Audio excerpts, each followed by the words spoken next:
Ever wondered how economies can spiral into chaos? It often starts with something that seems small, the erosion of savings. When inflation outpaces interest rates, the value of money you've worked hard to save starts slipping away.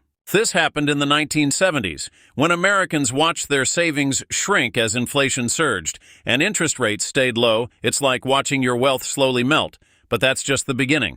As inflation grows, we move into high inflation territory, where everyday essentials become painfully expensive. Look at Germany after World War I. A loaf of bread that once cost 250 marks suddenly shot up to 200,000 million marks. Imagine needing stacks of cash just to buy groceries. When savings are gone and prices are out of control, what's the next step? Often it's turning to loans. Both individuals and governments become addicted to borrowing just to keep up.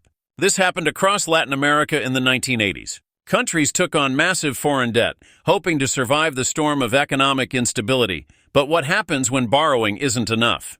You end up in the terrifying territory of hyperinflation. Zimbabwe in the 2000s is a perfect example. Inflation got so out of hand that they had to print $100 trillion notes, and prices doubled every few days. Can you imagine a loaf of bread costing more by the end of the week than it did at the start?